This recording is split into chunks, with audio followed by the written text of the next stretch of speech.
thing that we can control is the decisions that are made on an individual level to be able to protect yourself or your family. We hope to have as minimal damage as possible, but looking at how big this storm is, there's going to be significant damage in different parts of Florida. And it's not just going to be with the surge. That will be probably the worst, but this storm is going to go through the peninsula as a hurricane. And you're going to have hurricane force winds on the east coast of Florida. So make the decisions now and execute your plan to be able to protect yourself and your family. No matter what property damage is done, we can rebuild homes, we can rebuild businesses, we can get people back on their feet, but only if they're safe and they survive the storm. We're not going to be able to bring people back who stay behind in 10 or 15 feet of storm surge. So you have time today. Time is running out, but you do have time today to make the decision to heed any evacuation orders and to do what you need to do to protect yourself and your family. So please take heed and do it now. Okay, Kevin Guthrie. Thank you, Governor, for your leadership and your support as always, and helping that we can ensure resources are ready to quickly deploy into communities. The State Emergency Response Team, as the Governor has mentioned, are working on nearly 1,000 missions. Some of those missions that are starting to come in are definitely post-landfall missions for points of distribution, food and water, and things of that nature. We will continue to fulfill these requests until it is no longer safe to do so. Life-threatening storm surge is expected along Florida's west coast. Storm surge values show areas could see upwards of 15 feet. Again, as I've said several times, the ceiling in this room we're in right now is 10 foot 8 inches. So another 5 feet above that. That is certainly not survivable. Counties have ordered mandatory evacuations all up and down Florida's west coast region, and I urge you to heed those warnings if you're in one of those zones. If you're unsure if you're in an evacuation zone, visit floridadisaster.org/know and enter your address to find out if you're in an evacuation zone. There are options to assist residents with evacuating. We have shuttle systems running today for residents in counties with evacuation orders. We also have our Lyft and Uber. Again, that is available by entering the code Milton Relief. You can find the schedule by visiting floridadisaster.org/updates. All of our evacuation assistance is there, to include our 1-800 number for shuttles. That number is 800-729-3413. Again, 729-3413, and that is for residents in any evacuation zones. Your local county is the best place for resources and information, and you can find their website at floridadisaster.org/counties. Please make sure that your supply kit has enough food and water for each household member to include your pets for at least 7 days. Don't forget to consider any pets and children as you continue to work towards your executing your plan. Power outages are expected. Want to make sure I say that again. Power outages are and will be expected. Right now is a good time to charge all of those electronic devices and backup charging sources. If you have a person with access or functional needs in your home, you should have registered by now with the Florida Special Needs Registry at floridadisaster.org/SNR, but you can continue to do that regardless if you've done it yet or not. Those who live in an evacuation zone and depend on medication or electricity to use medical devices, please listen to us right now and evacuate. The time to evacuate is now. If you lose power, you will not be able to charge those medical devices or use those medical devices, so please get to a place that has guaranteed electricity. The state has activated the State Assistance Information Line. Residents needing information and resources can call 1-800-342-3557, and we have operators there in English, Spanish, and Haitian Creole. Please know that that is a information line. It is not a helpline. If you call there and say, I need help with, they'll be able to give your information to somebody else. But again, that is a information line, general information. I know that the governor has alluded to the fact that he had a call with the President of the United States last night who asked if there's anything the federal government can do. So today I'm going to be writing a letter to FEMA and the administrator to ask for assistance. The assistance I'm going to be asking for is in the debris world. We know that we're going to continue to have major extreme debris issues after this disaster makes landfall. And what we want to do is be able to guarantee individuals, say from California, Texas, the Midwest, to come to Florida. If they're only guaranteed, say, $9 a cubic yard, there's not really an incentive for them to get on the road and travel 3 days across the country to get here at $9 a cubic yard. So what I'm going to be asking FEMA to do is let us have the flexibility to provide guaranteed daily rates for 30, 60, 90 days so that we can encourage and incentivize these haulers to come from across the country to help us get that debris picked up. If we can surge 1,000, 2,000, 3,000 haulers into the area, we've seen that with Jared as a best practice along with General Haas. We see what we can do in just a mere 48 hours with thousands of resources. So the thought process here is to ask FEMA for a waiver that will allow us to do guaranteed daily rates for a finite period of time, and we do believe that we'll be successful at getting those haulers to come in from around the country. Please make sure you look at floridadisaster.org for the latest updates. You can always follow us on X and Instagram at FLSERT, that's at Florida CERT, and Facebook at FDEM as we share those updates in real time. Thank you again, Governor, for your commitment to the residents of the state of Florida and the division. Okay, thank you, Governor, for your continued leadership, and good morning. So we have been laser focused on the debris mission leading up to Hurricane Milton landfall. As you heard from the Governor, over the past 48 hours, we've removed over 1,200 loads of debris, which is over 21,000 cubic yards. That's truly remarkable what we've accomplished in 48 hours using our state assets, our state personnel. We have state employees that live within the projected cone that have been out there working around the clock to remove debris. This is an important mission. These efforts are supplementing the counties and local municipality efforts. It is still a local responsibility. Our expectation is that every municipality and county continue to pick up debris to mobilize every available resource, and that our debris vendors and contractors in the state, through those locals, mobilize every available resource and operate 24/7 until it is no longer safe to do so. We're going to continue picking up debris, taking it to landfills until it's no longer safe. We've even mobilized some of our road builders here in the state of Florida to help us with debris removal. Again, this is a very important mission. We're all in this together. Evacuations have been happening. We noticed yesterday traffic was very heavy. Congestion was heavy. That means a lot of people are leaving. A lot of people are evacuating. That is a good thing. We did open the shoulders for use. It's called emergency shoulder use. We did that yesterday throughout the day. Over several hours, the congestion began to resolve, and we saw that things were back to normal around 1 a.m.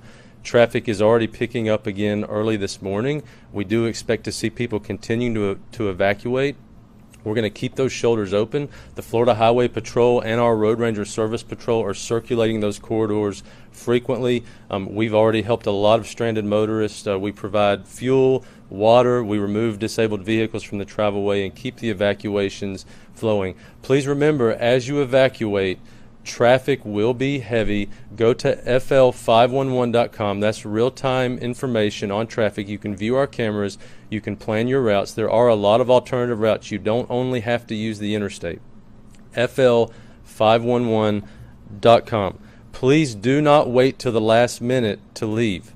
It can be very dangerous to drive in heavy rain with high winds. Unfortunately, every storm season we see traffic fatalities because people decide to leave at the very last minute. Know your zone, know if you need to evacuate, know the local orders, have a plan, implement that plan, and get on the road and get to safety. We have suspended construction on all of our construction projects within the projected cone. Our road builders are on standby with their resources and assets to effect any temporary emergency repairs that may be needed after Hurricane Milton makes landfall. We have staged our bridge inspectors, our damage assessment teams, and the resources that we need to clear roads quickly after Hurricane Milton makes landfall. We have 156 bridge inspectors staged and ready to go. We're focusing in on coastal bridges, low-lying roads, and also bridges inland over rivers, creeks, and streams. There's been a lot of rain. There's going to be a lot more rain, and then there's going to be heavy winds. And so we're going to be focused on getting those bridges inspected and effecting any temporary repairs that may be needed. We have over 1,500 pieces of heavy equipment and over 300 team members staged throughout the state and ready to move in as soon as Hurricane Milton makes landfall and passes through the peninsula. The seaports on the west coast of Florida have closed this morning on the water side. Land side is continuing to operate. Fuel is continuing to move. Since Saturday, Port Tampa Bay has received 6 shipments of fuel, so the terminals are full, operating on the land side, and fuel is continuing to be distributed. Passenger rail lines are suspending or modifying service today, and also transit agencies will begin suspending normal service throughout the day today. To conclude, I want to remind you, fl511.com is the place to get real-time traffic information. Remember, always follow the direction of local law enforcement and emergency personnel. Thank you, Governor, for your leadership. Thank you, Governor. Good morning, fellow Floridians. My name is Dave Kerner. On behalf of the Florida Highway Patrol, it is an honor to serve this governor and the people of the great state of Florida. Just a quick update on the resources deployed on behalf of the Florida Highway Patrol. We have nearly all of our 2,000 state troopers and over 300 auxiliary state troopers are activated. They'll be working on Alpha Bravo shifts until the job is done. Secretary Perdue talked about the fuel deliveries. The governor did as well. We want to assure you that the Florida Highway Patrol is engaged in transporting and escorting all of the fuel carriers from the ports, Port Manatee, Port Tampa, along the route of evacuation. You will see state troopers and you will see fuel trucks utilizing the right lane to bypass traffic. It's important for the continuity of operations that we have that space to work in the right shoulder. Please don't occupy the right shoulder. The left shoulder in the affected parts of I-4 and I-75 are open for your use, but please make sure that you break down. If you get a flat tire, call STAR FHP. The Florida Highway Patrol will be there. The Department of Transportation will be there to help change a tire. But if the vehicle cannot be restarted and moved, then it's going to have to be moved to the left side of the interstate so that emergency shoulder use remains open. We have 30 troopers assigned from 6 a.m. to 6 p.m. today, specifically transporting fuel trucks to the affected or the route where affected area we believe will be. We have 6 Florida Highway Patrol aircraft with cameras that are staged and activated and will be deployed at the appropriate time. We have 74 QRF members that are already pre-staged in Orlando with chainsaws and skid steers. We have 7 drone teams are all staged in east of Pinellas and Lee counties and are active and operational in both the transportation and debris removal operations. Just 2 points about evacuation. Decide what's best for your family. The governor has said and reiterated that it's your decision, but if you're in an evacuation zone, please heed the warnings and direction of your local government and make that decision. Whatever your decision is, don't hesitate in that decision. So today is an important day to execute on the plans to make sure that you and your family are safe. If you are going to evacuate, and if you're considering doing that, please do not be concerned about the potential loss of property, theft, or looting. We spoke yesterday about how the Florida Highway Patrol, the National Guard, the State Guard, FWC, are all engaged in proactive patrol to make sure that if you're evacuating, that your property is safe, that your home is safe, and that's one less thing that you have to worry about. You should be focused on evacuating safely and preparing for the storm. Even our sheriffs in all of the counties, our elected sheriffs and police departments, they're engaged. They speak with each other, they speak with us, they surge resources into the affected areas, and they assist in proactive patrol.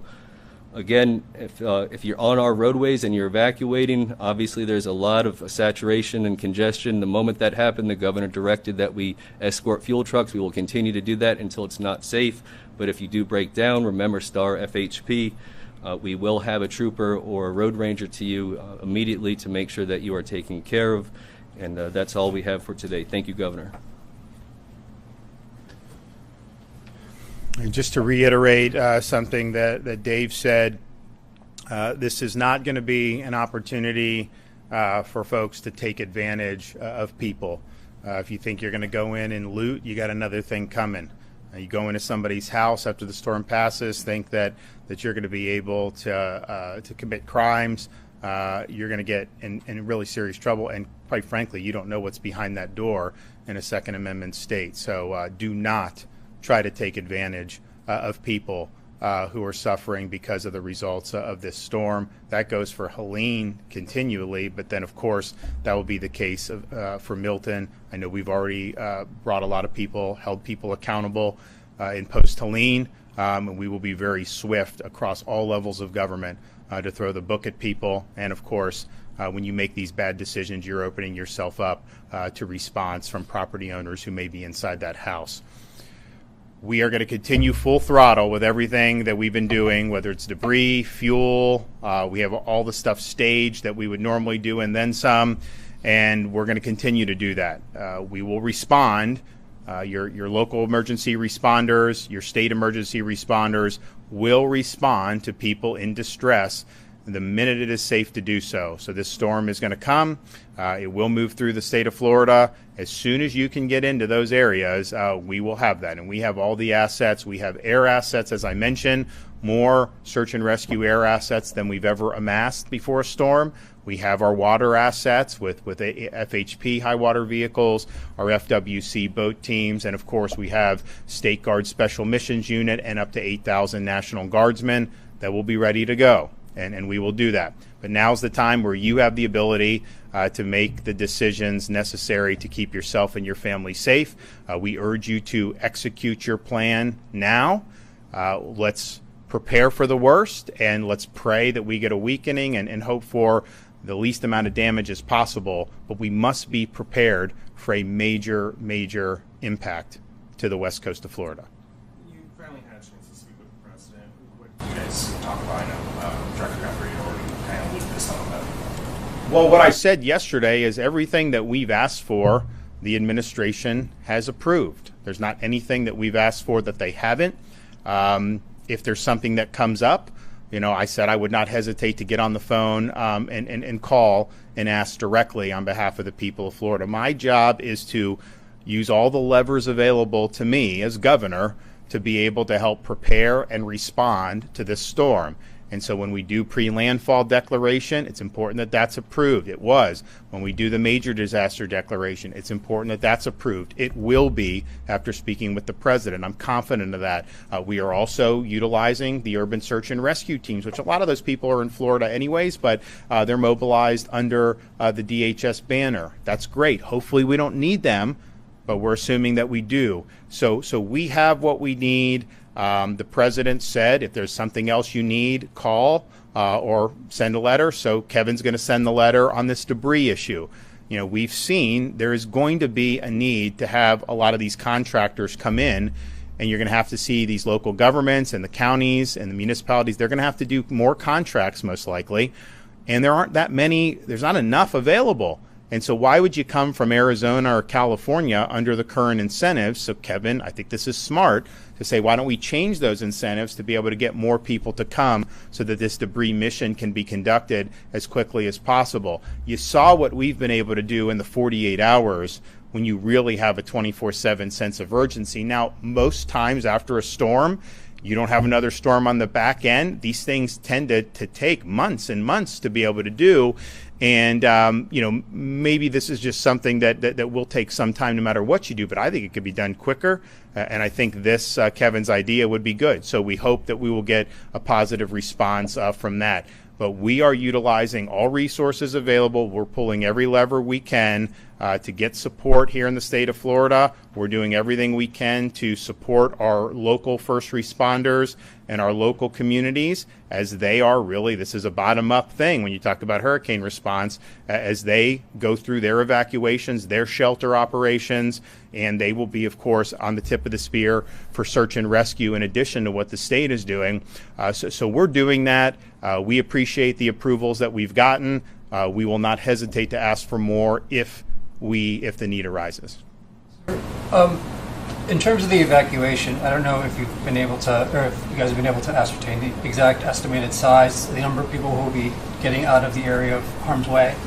It's a lot. I think that what you've seen is On the heels of Helene, a lot of people, I think, are like, well, you know what, I got 4 feet on Helene. Why would I want to stick around for 10 feet with this potentially? And so I think you see a lot of people who are doing that and just want to get out of Dodge. I also think a place like Southwest Florida, they have muscle memory from these storms. Remember, Charlie was supposed to hit Tampa Bay. Ian was supposed to hit Tampa Bay. And those curve. Now, I'm not saying this is going to curve far south. It's possible. Those are some models that say that. But I think they're looking at it and say, okay, we've seen this before. Even though they say it's going to go into Manatee right now, very possible a little wobble, it ends up in Charlotte Harbor or it ends up in Lee County. And certainly, even if it hits north, I mean, the surge is going to be significant. So I think you're seeing a lot of people go across Alligator Alley. And you're seeing people leave from Southwest Florida going to Southeast Florida. So you do have a lot of folks. I think that this is one where people don't want to mess with it. Of course, it's a lot easier to make that decision. And I know it's not going to hit at 180 miles an hour. No one's saying that. But when it hits 180 miles an hour off the Yucatan Peninsula, hurricanes don't get that much stronger than that. I mean, there have been some that have, but that is a really, really serious storm. And so I think when people see that, they do. So I don't know the exact number of who's going to ultimately go. I will say it's a lot. I will say that the roads were, 150% more than what we would normally have. And so that's telling you that the people are getting on the road. And again, just to reiterate, when you're told to evacuate, there's places close by that you can evacuate to. We do not expect people to have to drive hundreds of miles. Some people may want to do that because they have family or friends, or maybe they have a hotel someplace. Maybe they don't want to have power outages and stuff and they're willing to drive more. That's fine. That's your choice. But do not feel like you have to get on an interstate and be in potential bumper-to-bumper traffic. I think Jared said yesterday the average was about 20 miles an hour on I-4 and I-75. I mean, those are roads that can have bad traffic generally, but I mean, that's slower than normal. As we got to 1 a.m., the flow returned to normal. But as we go through today, you're going to continue to see a lot of people on the roads. And so on one hand, that shows that people are taking it serious. But on the other, people just need to prepare for that. I mean, they're working really hard with the road rangers. They've opened the shoulders. There's a lot that's being done, and they'll continue to do it. They'll help with people that run out of gas. But when you have this entire peninsula on the West Coast that's under threat, the reality is like there's only so many places you can go in there. So just be prepared for that. Be prepared that you're not going to be able to go 75 miles an hour to get out of Dodge on the interstates right now. You probably could have done that in the wee hours of this morning, but as we get back to normal, it is going to be a little slower. That's just the reality. For the debris removal, do we know just how much is left in the expected impact areas? Because I know you guys are running around the clock. Estimate? But it's just a lot. We don't have an exact number. So yeah, I mean, what I would say is there was a lot of debris. I'd say we've made a huge dent in it, but I don't think that even at our current pace, and even if we continue going through Wednesday morning, maybe even Wednesday at noon, that you're going to be able to get all of it. We're urging the contractors to do the 24/7 like we are. Not all of them are doing it. In fact, most of them are not doing 24/7. So the only place that really has had the sense of urgency is Jared and the FDOT. And these are the debris mission is not the state's mission. That's a local mission. Kevin and I have been talking to local governments for years about make sure you have these contracts in place, make sure you're ready, because getting the debris up, even if you don't have another storm, people just want to see the debris up. I mean, it helps with the recovery. It's good for morale, and it's also just good for safety and good for cleanliness. And so we've been stressing that. And, you have had vendors. Some have done pretty good. Others have just been very slow. That's just the reality. So, we have all these different assets that are engaged in normal operations having nothing to do with debris. I mean, these are state agencies that have tasks that they have to accomplish. And, Jared and Kevin basically scrambled all those assets across multiple agencies and are shifting it now to do this debris. So to be able to do 1,200 truckloads of debris in 48 hours. And these are big trucks. I mean, that's a huge thing. And you see them, they're being escorted with police escorts. And I think citizens, like people have told me, like they're thankful for this. because it just shows progress and it shows that we're taking it seriously. So I think it's going to end up making a big difference. I don't think I can say that, all the debris will be taken off, even if these contractors pick up the pace. But I do think it's made a difference. We'll have less damage from the storm as a result of what the state has done to supplement than if we had just done. And then even if just the fact that we did 24/7 at the landfills, that's helped private individuals. People are loading up their own debris and they're bringing it in. They wanted to close the landfills. We said, no, it needs to be open. You're doing that. So it may not have been humanly possible to have all debris cleaned up from Helene until the hit of Milton, just because of how much it is. And, you don't start picking up the debris immediately because people they compile the debris when they're gutting their homes and figuring out so it takes a little bit of time just to get on the target on that. But what we've been able to do, I think, has been historic, to have this many state assets being brought to these local communities and helping them not just supplement the mission, but really augment it in a way that's making a real difference. Are you seeing more requests for these flood control dams that have been proven effective in the last few storms? Yeah, I think we've now, what do we have total amount of feet? We've got Over 11,000. Yeah, 11,000. So we probably did, what do we do, 1,500 for Helene, 2,000 maybe? I think it was a little bit more than that, probably just shy of 5,000. Okay, so we've doubled that already. Kevin is working, and we'll see. We have had requests, and then some said, well, maybe do something different. But if we do get a request, one of the things we're interested in doing, we'd have to do it today, is finding a flood-prone community, maybe that have a lot of citizens insurance policies, and setting up tiger dams around, the homes. I think it will be effective. So Kevin's working on that. We may do something in where Pinellas or Hillsborough. So when that happens, if it does, we'll announce that. So we want to use these. We want them to be put into practice. They did help against the surge in Hurricane Helene, and I think that they'll be helpful in the surge with this upcoming Hurricane Milton. And then what it could do is potentially help. We should, if citizens insurance, if they're going to be exposed on some of these storms, and they can potentially buy tiger dams for people who have that option, knowing you're going to have to pay out less as a result because you'll mitigate some of the damage. Is that something that would be good? I think it probably would be. So we're going to actually support a lot of things to protect critical infrastructure, but then using it in the residential, however that is done with Kevin and his team, if that ends up being done, I think will be important, because I think it can help people, but I also think it could be something that we could then utilize in a more significant way to protect against future storms. Is this something that you're encouraging local governments to also invest in, so that they have it on hand and not rely on the state?